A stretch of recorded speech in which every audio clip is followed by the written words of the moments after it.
Hello बच्चों, welcome back to my channel. कैसे हो आप लोग? और आई होप कि आपने जो लास्ट एडजॉइंट इन्वर्स और का टॉपिक है, एडजॉइंट्स एंड इन्वर्स का टॉपिक है, वो आपने कंप्लीट कर लिया है।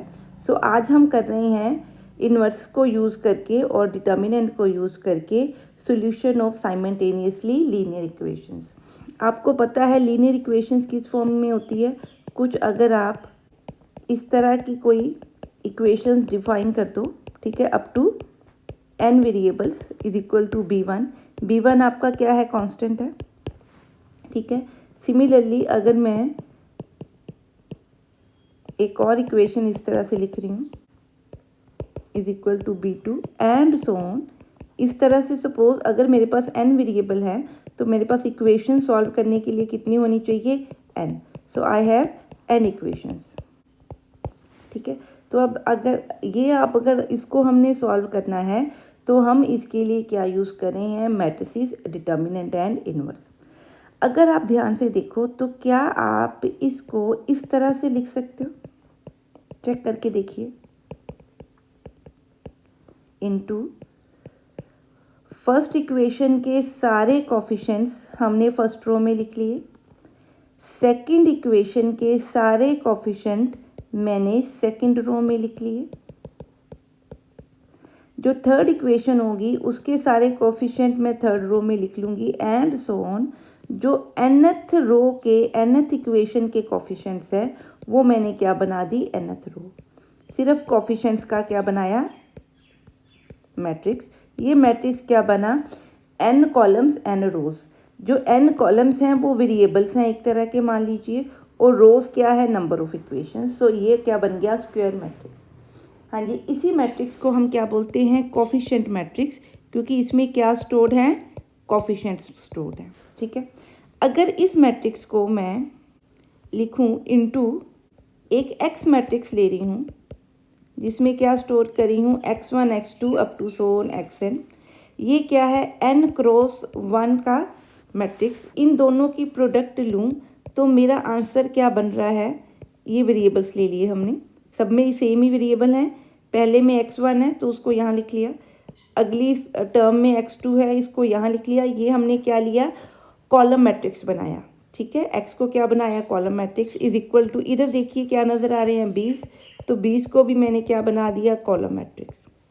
अगर आप इस a को, इसको मैं लिख रही हूँ x, इस मैट्रिक्स को लिख रही हूँ b। सो अगर a इंटू एक्स लिखूँ तो वो किसके इक्वल है? b के इक्वल, ठीक है। सो मैं क्या लिख सकती हूँ कि आप इन लीनियर इक्वेशंस को किस फॉर्म में लिख सकते हैं? a into x is equal to b। पहली तो ये चीज़ एग्जाम्पल लेके देखते हैं। सपोज मेरे पास है 3x minus 2y plus 3z is equal to 1, 2x plus 4y minus 1z is equal to minus 2, 4x minus 6y plus z is equal to 1, ठीक है। क्लियर?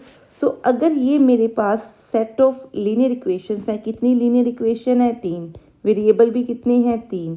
सो जो मैट्रिक्स बनेगा A वो आपका कोफिशिएंट मैट्रिक्स है, ठीक है। उसमें क्या आएंगे? 3 cross 3 elements. So first row में क्या आएंगे? फर्स्ट इक्वेशन के कोफिशिएंट तो क्या बनेगा? 3 माइनस 2 एंड 1। ये वाली एलिमेंट्स हमने उठा लिए। ये x के कोफिशिएंट हैं, ये y के कोफिशिएंट हैं, ये z के कोफिशिएंट है। ऊपर x y लिखना नहीं है, सिर्फ मैं बता रही हूँ, ठीक है जी। क्लियर है? आगे नेक्स्ट रो में, सेकंड रो में लिखेंगे सेकंड इक्वेशन के कोफिशिएंट्स। साइन का साथ में ध्यान में रखना है। थर्ड रो में लिखेंगे थर्ड इक्वेशन के कोफिशिएंट। तो ये मैट्रिक्स क्या बन गया? A। हाँ जी, इनटू मैंने क्या करना है? x क्या है? कॉलम मैट्रिक्स ऑफ अननोन्स और वेरिएबल्स, जो मर्जी आप इसको लिख सकते हो। कॉलम मैट्रिक्स ऑफ अननोन्स और वेरिएबल्स। सो वेरिएबल्स मीन्स जिनकी वैल्यूज फाइंड करनी है x y z। सो ये आपके क्या बने? x y z। इनको ऑर्डर में लिखना ज़रूरी है। पहले सारी वैल्यूज टर्म्स x की हैं, अगली सारी टर्म्स y की, अगली सारी टर्म्स z की। इज इक्वल टू, यहाँ पे क्या है? Constant. This is a column matrix of constant. So constant इनके साथ क्या एसोसिएटेड है? सारे कांस्टेंट किस पे लिखने हैं, राइट हैंड साइड पे। ठीक है, ध्यान रखना है कि इस ऑर्डर में लिखा है, सारे वेरिएबल्स वाली वैल्यूज़ हमने लेफ्ट हैंड साइड पे लिखी है, कांस्टेंट हम लेके आए राइट हैंड साइड पे। लेके आने के बाद आपने इसको क्या लिखना है, 1 - 2 1। अगर कोई कांस्टेंट इस तरफ है तो पहले उसको इधर लेके आना है, ये आपने ध्यान में रखना है। सो ये आपकी इक्वेशन क्या बन गई, ax = b। ठीक है, क्लियर। तो अब इस लीनियर इक्वेशन को हम सॉल्व करेंगे किससे, यूजिंग मैट्रिसेस। ठीक है जी, clear, matrices, inverse and determinant. हाँ जी, अब हम बात कर रहे हैं कंसिस्टेंट सिस्टम की और इनकंसिस्टेंट सिस्टम की। सपोज अगर मेरे पास ये इक्वेशन है, ठीक है, आप इसका सोल्यूशन नॉर्मल, आप लीनियर इक्वेशन से 9 10 से करते आए हैं। अगर मैं इसका सोल्यूशन निकाल लूँ तो x निकल रहा है 2, x की वैल्यू 2 पुट करेंगे तो y आपका निकल रहा है -3। ठीक है, इसके अलावा इसका कोई और आंसर नहीं है। सो यहाँ पे इसका क्या है, यूनिक सोल्यूशन। ठीक है, तो ये सिस्टम क्या है, कंसिस्टेंट। सपोज अगर मेरे पास इक्वेशन हो, ठीक है, सो यहाँ से आपके क्या निकलेंगे, बहुत सारे सॉल्यूशंस। ठीक है, क्यों, क्योंकि आप देखिए इसमें जो आपके कोफिशिएंट्स हैं वो प्रोपोर्शनल हैं। ठीक है, सो प्रोपोर्शनल का मतलब ये ऑलमोस्ट सिमिलर इक्वेशंस है, सेम इक्वेशंस है। सो सेम इक्वेशंस हैं तो इसका मतलब जो एक्स वाई इसको सेटिस्फाई करेगा, ऑटोमेटिकली वो एक्स वाई इसको भी क्या करेगा, सेटिस्फाई। तो यहाँ पे भी हमारे क्या है, consistent and infinite solutions. Solutions का मीनिंग आपको पता है, एक्स और वाई की वो वैल्यूज़ जो इन दोनों इक्वेशंस को क्या करी हैं, सेटिस्फाई।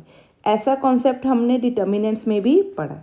ठीक है, पर अगर सपोज मेरे पास कुछ ऐसा सेट ऑफ इक्वेशंस है जहाँ पे कोई भी एक्स और वाई की वैल्यू दोनों इक्वेशंस को सेटिस्फाई नहीं करती, तो वो आपके पास क्या है, इनकंसिस्टेंट। सपोज एक ये इक्वेशन है, एक आपके पास ये इक्वेशन है। सपोज मैं इसको सॉल्व करने के लिए इसको ट्वाइस से क्या करती हूँ, मल्टीप्लाई, और इसमें से क्या कर रही हूँ, R2 R1 = R2 minus R1 minus half of R2। ठीक है, ताकि ये जीरोस बन जाए। ऐसे सॉल्व करते हैं साइमल्टेनियस इक्वेशंस। हाँ जी, ये बना 4x + 6y = 10, और यहाँ से बन गया 4x + 6y = 9। अब आप इसको सॉल्व कीजिए तो आंसर क्या बन रहा है, 0 = 1, विच इज़ नॉट पॉसिबल। ठीक है, इट मीन्स कि हमारे पास कोई भी ऐसी x और y नहीं होंगे जिसके लिए ये दोनों इक्वेशंस क्या हो रही हों, सेटिस्फाई हो रही हों। तो ऐसे सिस्टम्स को या ऐसा सेट ऑफ इक्वेशंस को हम क्या बोलते हैं, इनकंसिस्टेंट सिस्टम। ठीक है, सो जहाँ x और y की कोई वैल्यू या कोई सोल्यूशन ना निकले वो क्या है, इनकंसिस्टेंट है। जहाँ पे आपके पास यूनिक या इनफाइनाइट सोल्यूशन निकले वो सेट ऑफ इक्वेशंस क्या है, कंसिस्टेंट सिस्टम। ठीक है, इतनी बात क्लियर है हमें। हाँ जी, नेक्स्ट एक और टॉपिक हमने पढ़ा था, homogeneous set of solutions and non homogeneous. इनमें क्या मीनिंग है। हाँ जी, अगर आपने डिटर्मिनेंट पढ़े हैं तो आपको याद होगा। पॉज करके वीडियो ज़रा सोचिए कि होमोजीनियस एंड नॉन होमोजीनियस कौन सा सिस्टम होता है। हाँ जी, अगर आपकी इक्वेशंस नॉन होमोजीनियस हैं तो आपके कांस्टेंट क्या होंगे, non zero. These will be non zero, means जो आपका a × x = b बन रहा है, a क्या है, कॉन्स्टेंट्स का मैट्रिक्स, कोफिशिएंट्स का मैट्रिक्स, b x क्या है, वेरिएबल्स। ठीक है, = b, और b क्या है, कॉन्स्टेंट्स। सो अगर ये मैट्रिक्स जो है नॉन ज़ीरो है, ठीक है, अगर ये नल मैट्रिक्स हो जाए, if null matrix, if B is null matrix, तो होंगी होमोजीनियस इक्वेशंस। और if B is not equal to zero, means वो नल मैट्रिक्स नहीं है, एटलीस्ट वन एंट्री इसमें नॉन ज़ीरो है, देन ये क्या होंगी, नॉन होमोजीनियस। ठीक है जी, क्लियर है, इतना कॉन्सेप्ट हमें क्लियर है। सो अब हम जो करने जा रहे हैं, अब हम फाइंड आउट कर रहे हैं नॉन होमोजीनियस सिस्टम्स का सोल्यूशन यूजिंग दिस। ठीक है जी। हाँ जी, अब हम यूज़ कर रहे हैं नॉन होमोजीनियस इक्वेशंस, मतलब जहाँ पे बी क्या है, non zero, not equal to a null matrix. ठीक है, सो उनका सोल्यूशन निकालने जा रहे हैं। सो उसके लिए हम थ्योरम एक कर रहे हैं। क्या थ्योरम कहती है, if A is a non singular matrix that is determinant of A is not equal to zero. Non singular यही होता है। और क्या कहता है, डिटर्मिनेंट नॉन ज़ीरो हो तो क्या होना चाहिए, इन्वर्स एग्जिस्ट करना चाहिए। सो जो दिया है पहले तो आप उससे निकालो कि हमें दिया क्या है। ठीक है, then the equation, system of equations, ये जो इक्वेशंस है इस केस में किस केस में, जब डिटर्मिनेंट क्या है, non zero, it will have a unique solution. तो यूनिक सोल्यूशन मतलब एक तो इसका आंसर एग्जिस्ट करेगा, मतलब अगर आंसर एग्जिस्ट कर रहा है तो क्या होगा, कंसिस्टेंट सिस्टम होगा। ठीक है, और दूसरा वो कहता है यूनिक है, मीन्स इसके इनफाइनाइट सोल्यूशन नहीं है, सिंगल सोल्यूशन होगा। ठीक है, सो इसको पहले प्रूव करते हैं। हाँ जी, अब देखिए a into x is equal to B है। ऊपर हमें गिवन क्या है कि determinant of a is not equal to zero because a is non singular और a इनवर्स एग्जिस्ट करता है। अगर a इनवर्स एग्जिस्ट करता है तो प्री मल्टीप्लाई करते हैं, pre multiply a inverse with 1। सो अगर मैं a इनवर्स के साथ इसको मल्टीप्लाई करूं तो मेरा क्या बना, a inverse into B. Right hand side पे भी a इनवर्स के साथ मल्टीप्लाई कर दिया और लेफ्ट हैंड साइड पे भी। अब ये आपके पास तीन मैट्रिक्स की मल्टीप्लिकेशन है, सो मैट्रिक्स मल्टीप्लिकेशन एसोसिएटिव होती है, इसलिए हम क्या लिख सकते हैं, a inverse into x is equal to a inverse B. अब ये a का इन्वर्स है तो इसका आंसर बच्चे क्या होता है, i। तो ये बना I X is equal to a inverse B. That implies इसका आंसर क्या बनेगा, आइडेंटिटी के साथ x को मल्टीप्लाई करोगे तो x ही आंसर बना, so x will be a inverse B. ठीक है, that is clear, that is solution of equations exist. ठीक है, अब ये सॉल्यूशन हमारे पास आ गया। अब हम क्या प्रूव करना चाहते हैं कि ये जो सॉल्यूशन आया किससे आया, कि x का आंसर किससे निकलेगा, a का इन्वर्स को मल्टीप्लाई करेंगे b के साथ। b क्या है, कॉलम मैट्रिक्स, a इन्वर्स क्या है, जो भी आपका स्क्वायर मैट्रिक्स बनेगा। ठीक है, अब हमने क्या प्रूफ करनी है, यूनिकनेस। मीन्स कि अगर मैं कहूँ कि x1 और x2 इसके दो सॉल्यूशंस हैं तो ये दोनों सॉल्यूशंस क्या होंगे, same. This is the meaning of a uniqueness. So proof करते हैं यूनिकनेस। हाँ जी, लेट हम अज्यूम कर लेते हैं, assume the system of equations has two solutions, at least two solutions कह देते हैं। देन अगर ये उसका सॉल्यूशन है, then a x is equal to b will be satisfied by two solutions से x1 कॉमा x2। ठीक है, इतनी बात समझ में आ गई कि अगर मेरी इक्वेशन के दो सॉल्यूशन है तो वो दोनों solution equation, set of equations को क्या कर रहे हैं, सेटिस्फाई। दैट इम्प्लाइज इक्वेशंस का सेट को हमने मैट्रिक्स फॉर्म में क्या लिखा था, ये। सो x की जगह पे क्या पुट कर दूंगी, x1। So a into x1 will be equal to b and similarly a into x2 will also be equal to b। ठीक है, समझ में आ गई इतनी बात। इसको a लिख लेते हैं, इसको सपोज 2 लिख लेते हैं, इसको 3 लिख लेते हैं। ठीक है, अब from 2, 3 what we get, that ax1 is equal to ax2। ठीक है, अब हमने एक लेफ्ट कैंसलेशन लॉ पढ़ा था। वो लेफ्ट कैंसलेशन लॉ कब एग्जिस्ट करता है, जब डिटर्मिनेंट ऑफ जो लेफ्ट मैट्रिक्स है वो नॉन ज़ीरो। ठीक है, अब because determinant of a is non-zero, so apply left cancellation। मेरी बात समझ में आ रही है ना। ठीक है, तो हमने क्या अप्लाई कर दिया, लेफ्ट कैंसलेशन। अगर डिटर्मिनेंट ज़ीरो नहीं दिया होता तो मैं लेफ्ट कैंसलेशन अप्लाई नहीं कर सकती। तो यहाँ से हमारा आंसर क्या आ गया, x1 is equal to x2। That is the system of equations has unique solution, unique and consistent भी आप लिख सकते हो, unique solution if determinant of A is not equal to 0। ठीक है, सो यही अब मेथड जो हमने x के लिए निकाला, क्या निकाला, a इनवर्स इंटू बी करके, वहाँ से हम a इनवर्स इंटू बी से क्या निकालेंगे, x, किस केस में, जब डिटर्मिनेंट क्या है, नॉन ज़ीरो है और सिस्टम ऑफ इक्वेशंस कौन सा है, नॉन होमोजीनियस। ये हम किसके लिए काम कर रहे हैं, नॉन होमोजीनियस इक्वेशंस के लिए। सो सम सॉल्व करते हैं, सम को समझते हैं इसको विद एन एग्जाम्पल। अब हम एग्जाम्पल कर रहे हैं यूजिंग मैट्रिक्स मेथड, सॉल्व करनी है ये 3 लीनियर इक्वेशंस। अब इसमें आपने ध्यान रखना है कि x के कोफिशिएंट, y के कोफिशिएंट, z के coefficient is equal to constant लिखने हैं। ठीक है, ये जो हम एग्जांपल्स कर रहे हैं वो केस है जहाँ पे डिटर्मिनेंट क्या है, नॉन ज़ीरो। ठीक है, और कौन सी इक्वेशंस हैं, नॉन होमोजीनियस इक्वेशंस। ठीक है, क्योंकि कांस्टेंट हमें क्या नज़र आ रहे हैं, नॉन ज़ीरो। ठीक है, तो इसको सॉल्व करते हैं। पहले तो इसको मैट्रिक्स फॉर्म बनाते हैं। ठीक है, अब x की जगह पे x के कोफिशिएंट, y की जगह पे y के कोफिशिएंट, z की जगह पे z के कोफिशिएंट लिखने हैं।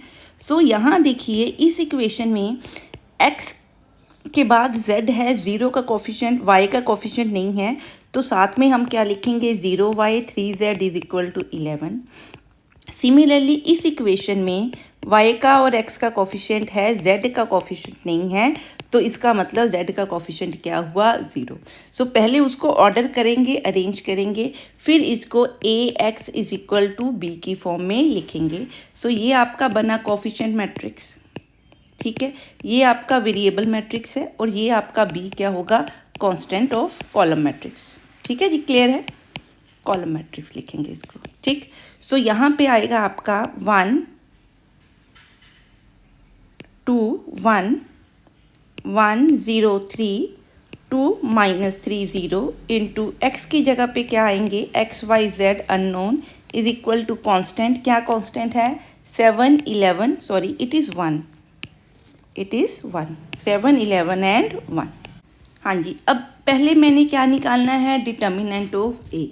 ठीक है, सो डिटर्मिनेंट ऑफ ए निकालने के लिए अगर मैं +9 -2 into 0 -6 -1 into -3 -0, so it will be, हाँ जी, यहाँ से हम अपना डिटर्मिनेंट निकालते हैं। So it will be 9 + 12 -3। ठीक है, तो ये बनेगा आपका 9, सो ये -3 है, ये 12 है, ये 9 है, सो 21 - 9 इज़ 18। ठीक है, सो आपका आंसर क्या बन गया, 18, which is not equal to 0। ठीक है, क्लियर। देयरफॉर आपका जो सोल्यूशन है कंसिस्टेंट एंड यूनिक होगा, solution is consistent and unique. ठीक है, सो अब हमने क्या निकालना है, सोल्यूशन। क्लियर, सो निकालते हैं सोल्यूशन। अब इट मीन्स आपका ax इज इक्वल टू, तो हमारा हमें पता है कि इस केस में x किसके इक्वल होता है, a इनवर्स b के इक्वल। यहाँ आप स्टेप लिखना चाहते हो तो हम क्या लिखें, ax is equal to b, since determinant of a is not equal to 0, therefore a inverse exist.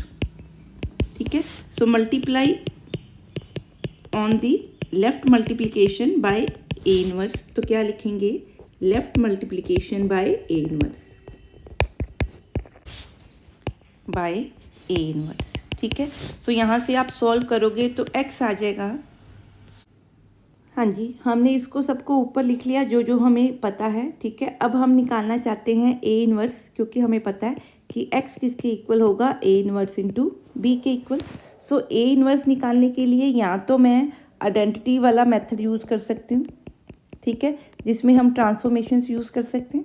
ठीक है, या मैं एडजेसेंट और कोमैट्रिक्स के साथ इसको कर सकती हूँ। So I am using the cofactors या एडजेसेंट वाला मेथड। सो a इनवर्स आपका किसके इक्वल बनेगा, adjacent of a divided by determinant of a, so adjacent of a divided by 18। ठीक है, सो मैं यहाँ पे कोफैक्टर सीधे सॉल्व करके निकाल के लिख रही हूँ, तो वीडियो में से वो हम कट कर रहे हैं ताकि ये वीडियो क्या हो, छोटी बने। हाँ जी, तो हमारे कोफैक्टर्स निकल आए, तो कोफैक्टर्स का मैट्रिक्स क्या बनेगा, 9 6 -3 -3 -2 7 6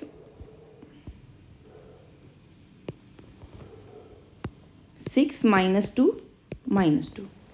ठीक है जी, क्लियर है। ये आपके कोफैक्टर बन गए। सो एडजेसेंट क्या होता है of A will B cofactor का ट्रांसपोज, दैट इज 9 6 -3 -3 -2 7 6 -2 -2। ठीक है जी, क्लियर है। Therefore A inverse will be equal to 1/18 into this,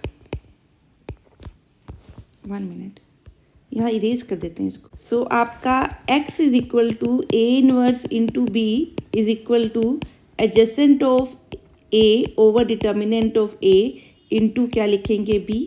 so x will be equivalent to adjacent of A क्या है 9 -3 6 6 -2 -2 -3 7 -2 ओवर इंटू 1/18, ये डिटर्मिनेंट है, इंटू बी कितना है 7 11 एंड 1।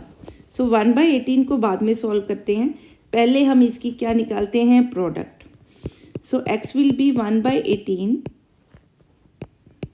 63 33 प्लस 6, ठीक है, ओवर ये बनेगा आपका 30 इज इक्वल टू 36। सो यहाँ पे बना आपका 1/18 इंटू पहला आपका एलिमेंट बना 36, आगे बना 42 -22 -22, सो दैट इज 18। ठीक है, सो नेक्स्ट आपका बना -21 plus 77 -2, so it will be 54 I think so. ठीक है, क्लियर। सो यहाँ से अगर आप निकालोगे तो अब ये 1/18 अंदर सबसे मल्टीप्लाई हो जाएगा। सो जब आप मल्टीप्लाई करोगे तो आपका x का आंसर क्या बना 2 1 एंड 3। सो x है क्या आपका XYZ। सो XYZ किसके इक्वल है 2 1 एंड 3 के। सो ये आपकी इक्वेशन का क्या बन गया सॉल्यूशन। ठीक है जी, क्लियर है।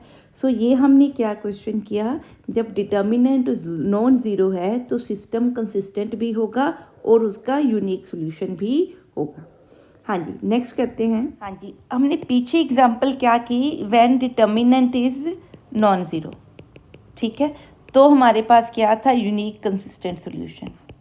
अब हम क्या कर रहे हैं कि अगर if determinant is zero means आपका जो मैट्रिक्स ए है कोफिशिएंट्स का मैट्रिक्स, ठीक है, वो क्या है सिंगुलर मैट्रिक्स है, that implies A inverse does not exist. So अगर एग्जिस्ट नहीं कर रहा तो आप ये वाला मेथड नहीं लगा सकते। ठीक है, क्लियर। सो अब इस केस में जब आपका डिटर्मिनेंट क्या है नॉन ज़ीरो है तो मैं अभी नहीं बता सकती कि सिस्टम कंसिस्टेंट है कि इनकंसिस्टेंट। सो उस केस में हमें क्या करना पड़ता है, अगर डिटर्मिनेंट ज़ीरो है तो मैं दो केसेस देखूंगी। ठीक है, पहला केस क्या कि अगर adjacent of A into B, अगर ये भी क्या बन जाए ज़ीरो। ठीक है, इसका मतलब adjacent of A into B, इसके नीचे जो डिटर्मिनेंट आप लिखते थे, ठीक है, ये ए इनवर्स किससे बनता था, इसी से बनता था ना। ठीक है, तो वो कहने का मतलब है अगर ये 0/0 की फॉर्म बने, जब आपके दोनों वैल्यूज़ क्या हो गई 0/0 मीन्स, हाँ जी, हमारे पास x किसकी इक्वल आ रहा था पिछले केस में, इसकी इक्वल। ए इनवर्स क्या है adjacent of A over determinant of A into B. अब मैं क्या केस ले रही हूँ कि डिटर्मिनेंट क्या है 0। अगर इस केस में इन दोनों की प्रोडक्ट भी क्या बन जाए 0, दैट इज़ x किस फॉर्म में आए 0/0 की फॉर्म में, ये आपने याद रखना है।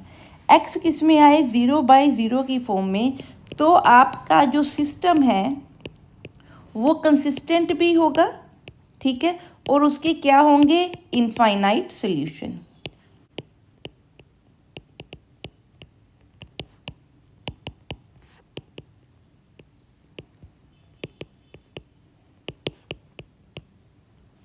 ठीक है, तो इस केस में जब ये 0/0 केस बन रहा है तो इस केस में सिस्टम कंसिस्टेंट होगा और उसके क्या होंगे इनफाइनाइट सॉल्यूशन। ठीक है, पर अगर आपका adjacent of A into B non zero बन रहा है, ठीक है। और डिटर्मिनेंट क्या बन रहा है, zero, means non zero over zero बन रहा है, ठीक है।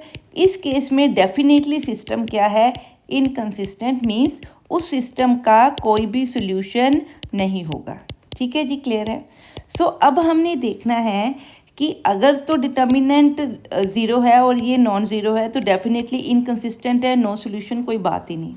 पर अगर आपका डिटर्मिनेंट भी ज़ीरो है और ये प्रोडक्ट ऊपर वाली भी क्या है, zero, means zero by zero form है, तो हमने हमारा सिस्टम कंसिस्टेंट है और उसके इनफाइनाइट सॉल्यूशंस हैं। तो इस केस में हमने कैसे सॉल्व करना है, अब नेक्स्ट हमने ये टॉपिक को करने लगे हैं। हाँ जी, नेक्स्ट हम इसी को देखने लगे हैं। हाँ जी, अब हम क्या केस कर रहे हैं, अगर तो ये नॉन ज़ीरो होता फिर तो नो सोल्यूशन होता, बात ख़त्म हो जाती, सिस्टम इनकंसिस्टेंट होता।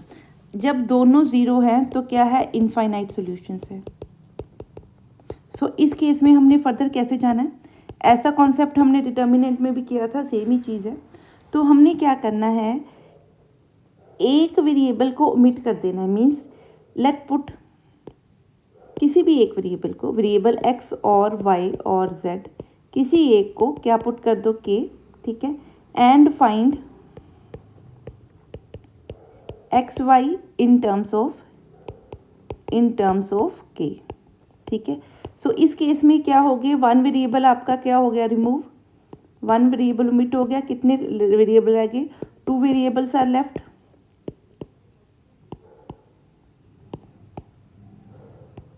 ठीक है। अब आपको टू वेरिएबल सॉल्व करने के लिए कितनी इक्वेशंस चाहिए, two equations are required to solve two variables, two equations are required. So हम क्या कर रहे हैं, हम टू इक्वेशंस को सॉल्व करके क्या निकालेंगे, solve two equations in terms of in terms of k, ठीक है, and put that in third equation. If the values of x, y, ठीक है, in third equation satisfy, then x, y, z in terms of k gives infinite solutions, ठीक है जी, समझ में आ गई। तो करना क्या है, जैसे सपोज कुछ इस तरह का दिया हुआ है, इज इक्वल टू से 5, 2x plus y minus z is equal to 6, x minus y plus 3z is equal to 7। Suppose मैं मान लूँ कि ये भी डिटर्मिनेंट ज़ीरो है, ये भी आपका ज़ीरो है, तो मैंने क्या करना है, किसी एक वेरिएबल को क्या पुट कर लिया, k। सपोज अगर मैं z को k पुट करती हूँ तो इक्वेशंस आपकी कुछ इस तरह से बन जाएंगे। अब मैंने इन दोनों इक्वेशंस को यूज़ करना है, ठीक है, चाहे ax प्लस बी वाला ही मेथड आप लगा लो, ठीक है। पहली दो इक्वेशंस को यूज़ करना है, जैसे ये वाली को। सो यहाँ से मैंने क्या निकाला, कोफिशिएंट मैट्रिक्स, ठीक है, into x into y is equal to 5 minus k 6 plus k, ठीक है। और यहाँ से हमने क्या निकालना है, x y is equal to इस मैट्रिक्स का इन्वर्स, मतलब a इन्वर्स इंटू दिस करके, यहाँ से आपका क्या निकल जाएगा, x और y।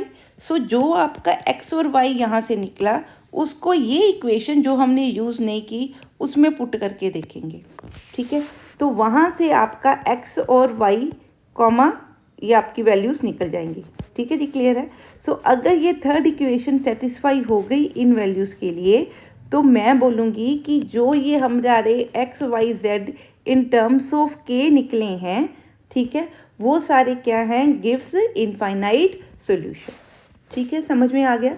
सो इसको अब एग्जांपल से समझते हैं या करके देखते हैं। हाँ जी, देखते हैं एक दो एग्जांपल्स।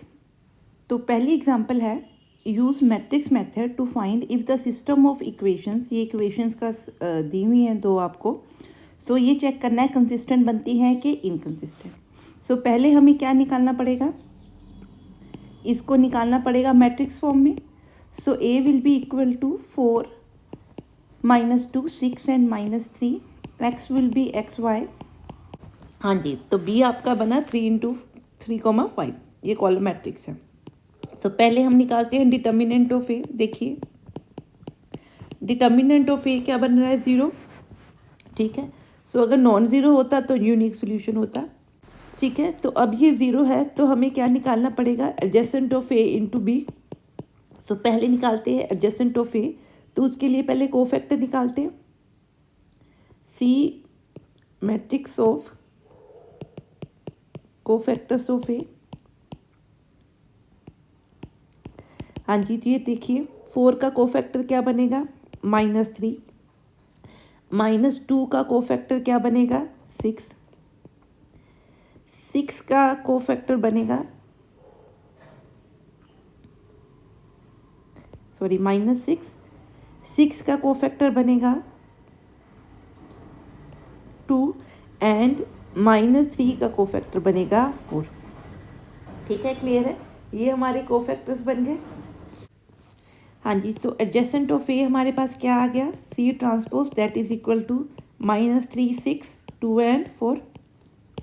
अब हमने क्या निकालना है, adjacent of A into B. So find out करते हैं।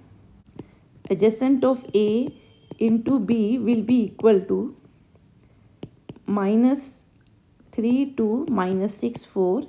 बी क्या है, 3, 3 एंड 5, ठीक है।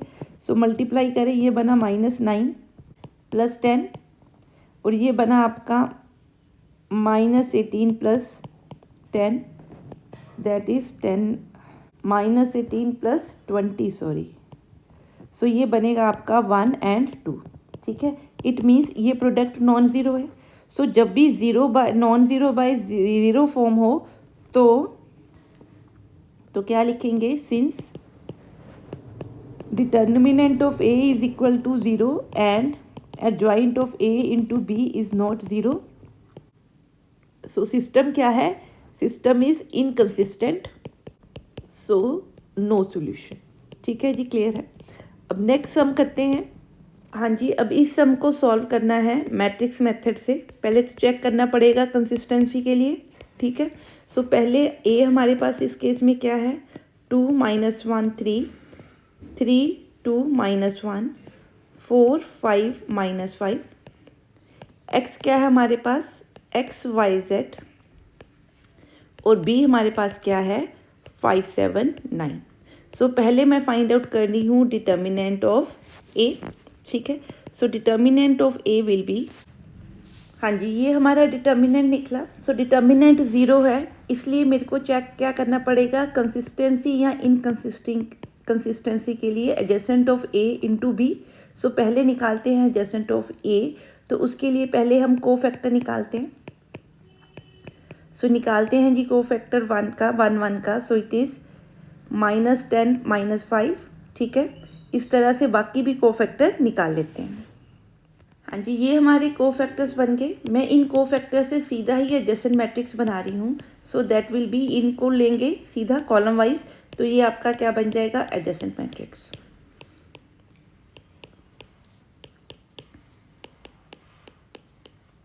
ठीक है जी, क्लियर है। So this is equivalent to C transpose. हाँ जी, अब क्या निकालना है हमने, एडजेसेंट मैट्रिक्स और बी की मल्टीप्लिकेशन, ताकि हमें पता लगे कि सिस्टम कंसिस्टेंट है कि inconsistent. So adjacent matrix into B will be equal to,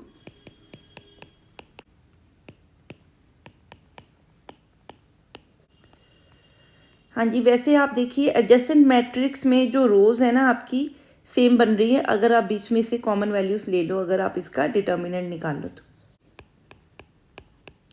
हाँ जी, अब इसका आंसर निकालते हैं। This will be equal to -5 + 70 -35, 55 +99, 35 -98 +63। So अब इसको सॉल्व करो तो ये सारे क्या बन रहे हैं, ज़ीरोस, ठीक है। It means adjacent of A into B 0 है, डिटर्मिनेंट भी क्या है, 0। देयरफॉर सिस्टम क्या है, consistent and has infinite solutions.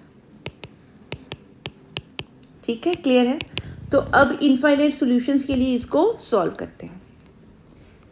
हाँ जी, अब इसको इरेज कर देते हैं।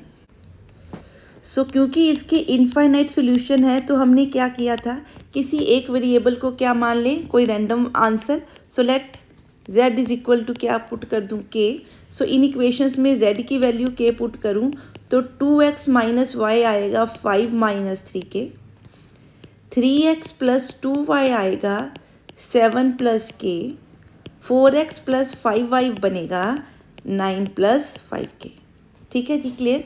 सो मैं इनको लिख रही हूँ 1 and 2 and 3। सो अब करें हैं सॉल्व इक्वेशन 1 and 2, क्योंकि हमारे पास अब कितने वेरिएबल हैं, 2 वेरिएबल हैं x और y।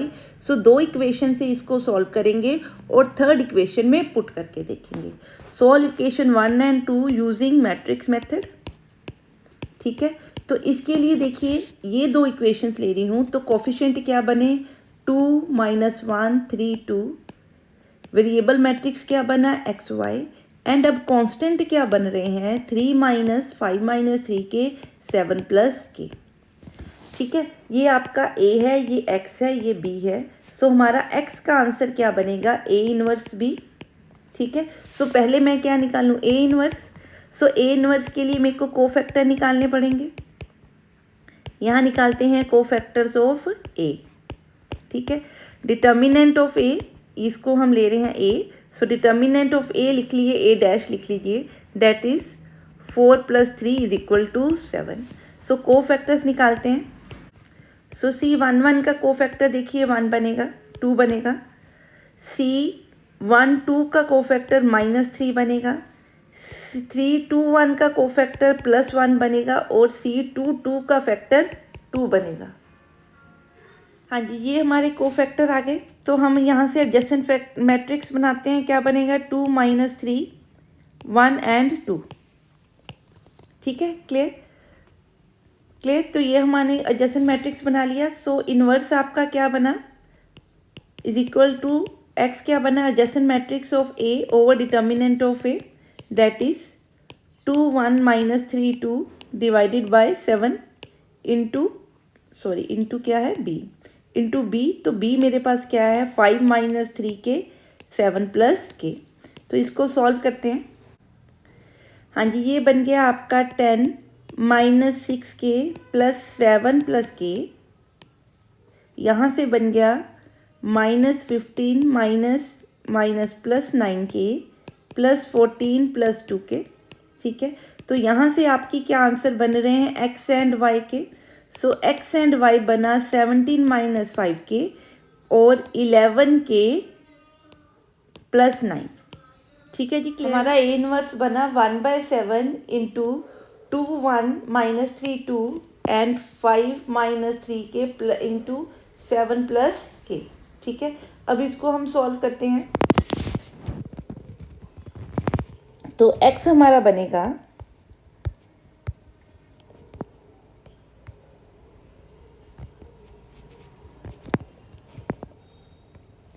हाँ जी, x हमारा बना 1/7। 2 को मल्टीप्लाई करेंगे इसके साथ, 1 को इसके साथ, तो बनेगा 10 माइनस 6 के प्लस 7 प्लस के। और यहाँ पे 3 को इसके साथ, 2 को इसके साथ करेंगे। सो -15 प्लस 6 के, 6 नहीं 9 के। ठीक है, प्लस 14 प्लस 2 के। ठीक है, तो यहाँ से हमारा आंसर बनेगा, दिस विल बी -5 के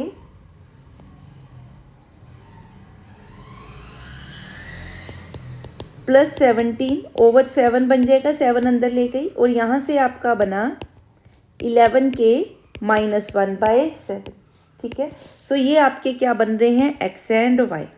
सो this is equal to x comma Y.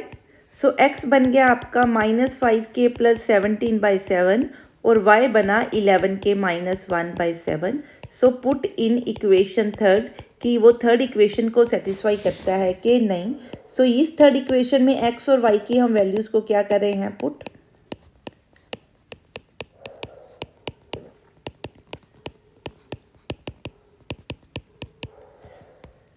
ठीक है, लेफ्ट हैंड साइड में पुट करके देख रहे हैं कि राइट हैंड साइड बनती है कि नहीं।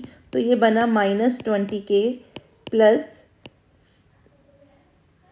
68 plus 55k -5/7, so it will be 35k plus 63/7। तो 7 से आप डिवाइड करोगे तो बनेगा 5k plus 9, that is equal to right hand side. So x is equal to -5k plus 17, y is equal to 11k minus 1/7 and z is equal to k. Satisfy these x, y, k give x, y, z give infinite solution for infinite values of k.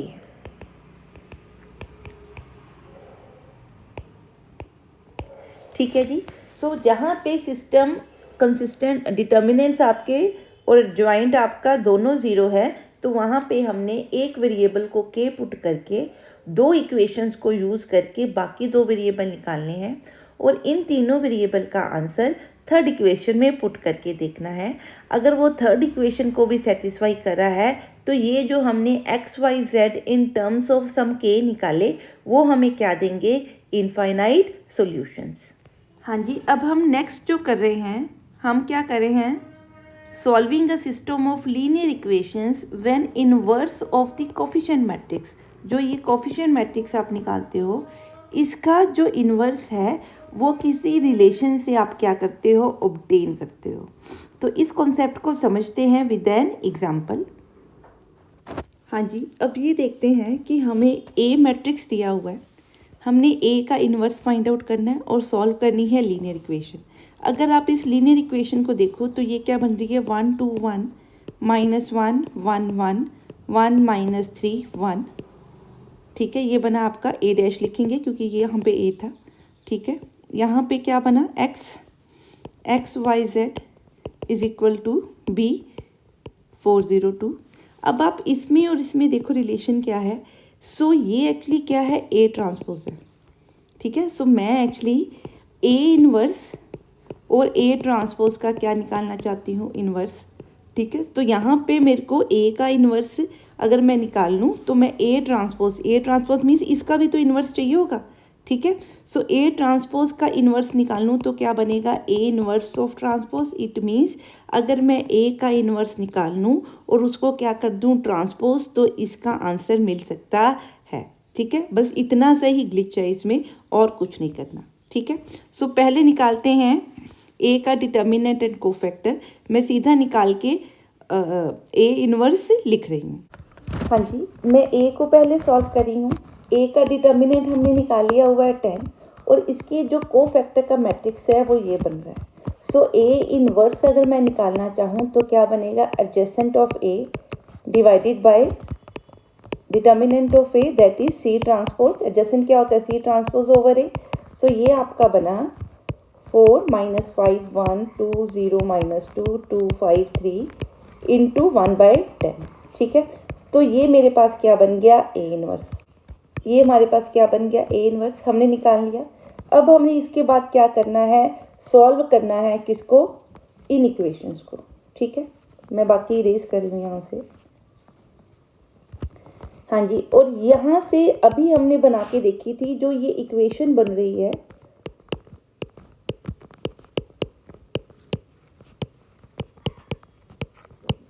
Is equal to 404। ये क्या बन रही है, इसमें जो coefficient matrix है वो किसके इक्वल बन रहा है, ए ट्रांसपोज के equal.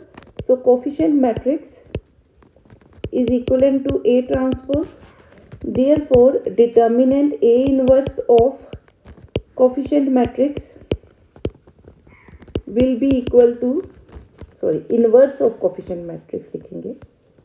So inverse of coefficient matrix will be A transpose inverse. वो किसके इक्वल होता है, आपको पता है, ए इनवर्स का ट्रांसपोज। सो अगर मैं इसका ट्रांसपोज कर दूं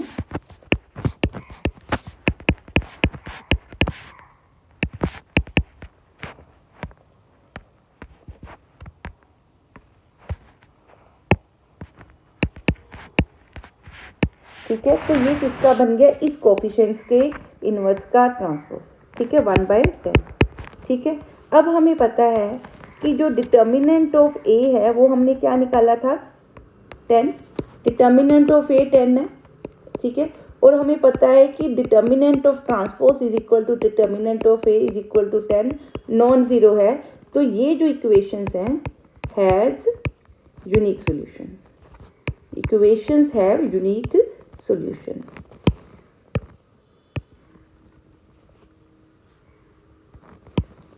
So equations have unique solution। ठीक है जी, क्लियर है, इतनी बात समझ में आ गई। सो अब हम इसको सॉल्व करते हैं। सो अगर इसका यूनिक सॉल्यूशन है तो ये आपका ए ट्रांसपोज है, ये एक्स है is equal to B. So X will be equal to A transpose inverse into B. यहाँ पे भी ए ट्रांसपोज के साथ क्या कर देंगे, मल्टीप्लाई। सो ए इन्वर्टिबल है, ए ट्रांसपोज भी इन्वर्टिबल है, तो ये आइडेंटिटी बन गया। So I X is equal to X is equal to A transpose inverse of B. So ये आपका क्या है, ए ट्रांसपोज का इनवर्स। तो मैंने क्या लिखा, 1/10 इंटू 2 - 5 1 2 0 - 2 3 2 5 3 इंटू क्या लिखूँ, बी कितना है, 402। तो अब इसको सॉल्व करते हैं तो मेरा क्या निकलेगा, एक्स वाई जेड या x column. So it will be equal to 16 plus 0 plus 2, 8 plus 0 minus 4, 8 plus 0 plus 6. So it will be 18/10, 4/10 and 14/10। ठीक है, तो सॉल्व करेंगे तो x आपका बना 9/5, y बना 2/5 एंड आपका z बना 7/5। ठीक है जी, क्लियर है। So this will be the solution of your equations. ठीक है, क्लियर। सो हमें समझ में आ गया कि ये क्वेश्चन हमने कैसे करना है। नेक्स्ट हम देखेंगे, अब हम कर रहे हैं कि अगर हमने साइमल्टेनियसली इक्वेशंस को स्टेटमेंट सम के ऊपर अप्लाई करना है, so it is application of simultaneously linear equations में हम उसको कैसे यूज करेंगे। तो पहले स्टेटमेंट पढ़ते हैं जो एग्जाम्पल दिया है। क्या कहता है, sum of 3 numbers is 6। Let, हम नंबर्स क्या बोलते हैं, numbers be X Y Z. ठीक है, सो उसने क्या गिवन है पहले कि सम ऑफ 3 नंबर क्या है, 6। If we multiply the third number means 3z by 2, sorry 2 को उससे मल्टीप्लाई करो, ऐड द फर्स्ट नंबर और इसको x में क्या करो, फर्स्ट नंबर में ऐड करो, तो वी गेट 7। ठीक है, clear. By adding second and third number, second and third number क्या है, y और z, to 3 times the first number, तो 3 टाइम्स ऑफ फर्स्ट नंबर क्या है, 3x इज इक्वल टू क्या है, वी गेट 12। इट मीन्स आपने उसकी स्टेटमेंट से 3 क्या बना ली इक्वेशंस। तो वो कहता है इसको हमने सॉल्व करना है यूजिंग मैट्रिक्स मेथड। तो सेम ऐसे सम हमने अभी किए हैं, तो सिर्फ आपने स्टेटमेंट पढ़ के उसको मैट्रिक्स फॉर्म में, यहाँ पे y 0 है, ठीक है, सो मैट्रिक्स फॉर्म में क्या करना है, कन्वर्ट कर दिया। ठीक है, अब बस आपने क्या देखना है कि यहाँ पे सॉल्यूशन कंसिस्टेंट आता है कि नहीं। ठीक है, यहाँ पे डिटर्मिनेंट देखते हैं, ए डिटर्मिनेंट क्या बन रहा है, -2 - 1 इंटू -5 + 1 इंटू 1। सो आपका डिटर्मिनेंट क्या बन रहा है, non zero, that is equal to 4। ठीक है, क्लियर। सो डिटर्मिनेंट अगर 4 बन रहा है, ठीक है, तो इट मीन्स कि इसका यूनिक सोल्यूशन होगा। अब बस क्या फाइंड आउट करना है आपने, सिर्फ ए इनवर्स इंटू बी। ठीक है, तो अब क्या ढूंढना है, A inverse into B. So वो ढूंढ के आप X Y Z find out कर सकते हैं। ठीक है जी, क्लियर है। सो आई होप कि ये सम आपको क्लियर है, सिर्फ स्टेटमेंट की बात है, बाकी आपने सम उसी मेथड से करना है। ये सम देखिए, वो क्या कह रहा है, एन अमाउंट ऑफ ₹5000, कि मेरे पास 5000 रुपीज़ है, they are put into 3 investments. 3 investments में उनको मैंने क्या किया, डाला। इट मीन्स अगर मैं 3 इन्वेस्टमेंट्स को क्या मान लूँ, let 3 investments are X Y Z. So जितने 5000 रुपीज़ थे वो मैंने किस में इन्वेस्ट कर दिए, एक्स वाई जेड में टोटल करके। So X plus Y plus Z क्या हो गया, 1। ठीक है, अब at the rate of interest, X पे रेट ऑफ इंटरेस्ट क्या है 6, 7 और यहाँ पे क्या है जेड पे कितनी है 8, ठीक है। Total income is 358 per annum, ठीक है। इट मीन्स अगर एक्स के ऊपर इंटरेस्ट लग रहा है तो जो मेरे को इनकम हो रही है टोटल वो किसके इक्वल है 358 के इक्वल, ठीक है। सो ये इनकम है, टोटल इनकम जो आपको मिली इससे, ठीक है। सो यहाँ आप कह लो कि जो इंटरेस्ट आपको मिला वो कितना है 358। देयरफॉर अगर एक्स के ऊपर 6% है तो एक्स से हमें कितनी इनकम मिलेगी 6x/100। वाई से इनकम ये है एक्स इनकम फ्रॉम एक्स, ये क्या है इनकम फ्रॉम वाई, कितनी मिलेगी 7% of Y. So income from Z क्या होगी 8% ऑफ जेड। सो ये जो इनकम है जिसको हम इंटरेस्ट कह रहे हैं यहाँ पे, इसका सम किसके इक्वल है 358 के इक्वल, ठीक है, क्लियर। सो इस 358 का इम्प्लाइज आपका पहली इक्वेशन थी x + y + z = 5000।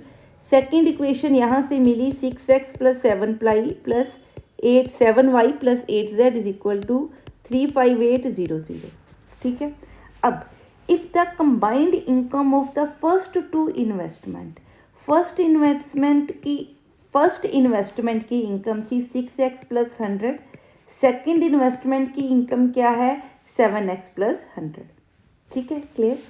It is more than 70 मोर है किससे थर्ड इनकम से। थर्ड इनकम कितनी है 8x + 100। सो थर्ड इनकम में अगर मैं 70 ऐड करूं तो वो क्या बनेगी फर्स्ट एंड सेकंड के इन्वेस्टमेंट की इनकम। सो यहाँ से मेरे को क्या मिल गई थर्ड इक्वेशन, ठीक है। सो थर्ड इक्वेशन हमारी क्या बनी 6x + 7y, हाँ जी ये 7y है, गलती से x लिख गया, 6x + 7y - 8z, ठीक है। ये थर्ड है तो ये z के साथ है, -8z = 7000, ठीक है, क्लियर। सो इसको हमने जब मैट्रिक्स के साथ सॉल्व करना है तो आपकी क्या बनेगी, मैट्रिक्स बनाइए, इसका क्या बनेगा कोफिशिएंट मैट्रिक्स क्या बना 1 1 1 6 7 8 6 7 -8 इंटू एक्स क्या बना आपका x y z और b क्या बना आपका 5000 35800 7000, ठीक है। सो यहाँ पे आप यहाँ से इसका डिटर्मिनेंट निकाल लें, कोफैक्टर्स निकाल लें। अगर डिटर्मिनेंट नॉन ज़ीरो होगा तो कंसिस्टेंट सोल्यूशन निकाल लें, ज़ीरो होगा तो एडजॉइंट चेक करें, कंसिस्टेंसी इनकंसिस्टेंसी चेक करें और फिर फाइंड आउट करें सोल्यूशन, ठीक है जी, क्लियर है। सो आई होप कि जो ये स्टेटमेंट वाले सम हैं ये आपको समझ में आए हैं कि कैसे इनको इक्वेशंस की फॉर्म में कन्वर्ट करना है। हाँ जी, अब कर रहे हैं इस वीडियो का और इस चैप्टर का लास्ट क्वेश्चन। तो देखिए यहाँ पे वो कहता है determine the product of this and solve this using matrix method, ठीक है। तो इसको सॉल्व करना है। सो इनमें से कौन सा मैट्रिक्स मेरे लिए यूज़फुल है, पहले इसको सॉल्व करते हैं। सो अगर इस इक्वेशन को हम क्या लिखें ax + b की फॉर्म में, तो ये बनेगा मेरा 1 - 1 1 1 - 2 -2 2 1 3। x क्या बना आपका x y z और b आपका क्या बना 4 9 1। अब देखिए ये जो प्रोडक्ट में ये a है ये किसके इक्वल है इसके इक्वल, ठीक है। जब मैं इसकी प्रोडक्ट निकालूंगी तो ये क्या बनेगी सी ए, इसको मैं सपोज सी मान लेती हूँ, इसको बी मान लेते हैं, हाँ जी। अब मैं इस प्रोडक्ट में यहाँ पे ए भी यूज़ हुए हैं तो इसको सी मान लेते हैं। तो ये सी मेरे पास क्या है -4 4 4 एंड सो, ठीक है, क्लियर। अब मेरे पास क्या दिया हुआ है सी × ए की प्रोडक्ट दी हुई है, सी × ए, उसने प्रोडक्ट निकालने के लिए बोला है तो हमें इसकी प्रोडक्ट क्या है निकालनी पड़ेगी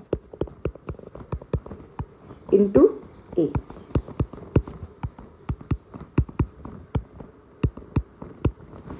ठीक है, इसकी हमें क्या निकालने की पड़ेगी, प्रोडक्ट। सो निकालते हैं पहले इसकी प्रोडक्ट। तो ये बनेगी आपकी -4 + 4 + 8 0, सॉरी -4 + 4 + 8, -4 4 कट के 8 बचा। ठीक है, अगला बना +4 -8 +4 2 4 प्लस के 1 माइनस का 8, तो क्या आंसर बना, 0। ठीक है, इसी तरह सिमिलरली बाकी के सब फाइंड आउट करते हैं।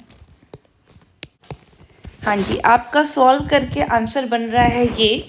इसमें से अगर मैं 8 को हर रो और हर एलिमेंट में से बाहर निकाल लूँ तो ये बन गया आपका आइडेंटिटी मैट्रिक्स। हाँ जी, ये आपका I3 बन गया। इट मीन्स आपका जो C × A है वो क्या बन रहा है, I3। So that is C × A is 8 × I3। That implies 1/8 C × A is equal to I3। ये हम क्यों कर रहे हैं कि अगर मैं C/8 × A is equal to I3 लिखूं तो ये बच्चे A का क्या बन जाएगा, इन्वर्स। देयरफॉर A इन्वर्स, क्योंकि ये इसकी प्रोडक्ट इसके साथ आइडेंटिटी मैट्रिक्स बना रही है, तो A इन्वर्स क्या बना, C/8। इसी को हम यूज़ करेंगे इस प्रोडक्ट को या इक्वेशन को सॉल्व करने के लिए। ठीक है, सो जो भी आपको इस तरह का कुछ गिवन होगा वहाँ से आपका इस मैट्रिक्स में से डायरेक्टली और इनडायरेक्टली इसका क्या निकलेगा, इन्वर्स। ठीक है, सो अब हमने क्या लिखा, A inverse is equal to C/8। A inverse is equal to C/8। Therefore आपका x अगर इसको सॉल्व करो तो क्या बनना चाहिए, A inverse × B। So x will be, A inverse क्या है, C/8 × B। So A inverse को हम क्या लिखें, 1/8 × C, यहाँ पे -4 है, इंटू C कितना है, सॉरी इंटू B कितना है, 491। ठीक है जी, क्लियर है। सो अब आप इसको सॉल्व कर सकते हैं। It is 1/8 -16 + 36 + 4 -28 + 9 + 3 20 - 27 - 1। तो इसको सॉल्व करते हैं, आंसर आपका बनेगा 24 -16 एंड -8। सो यहाँ से आपका आंसर बना -3 -2 एंड -1। हेंस आपके XYZ क्या बन गए, 3 -2 and -1। So it is giving the consistent and unique solution. ठीक है जी, क्लियर है। आई होप कि जो हमने ये टॉपिक किया साइमल्टेनियस लीनियर इक्वेशंस को सॉल्व करने का यूजिंग मैट्रिक्स मेथड, ये आपको क्लियर है। अगर इसमें आपको कोई भी डाउट है तो आप कमेंट सेक्शन में लिख सकते हो। नेक्स्ट इस वीडियो के लिए बस इतना ही। नेक्स्ट वीडियो में मिलते हैं नए टॉपिक के साथ। Till then study hard, stay safe and have a nice day.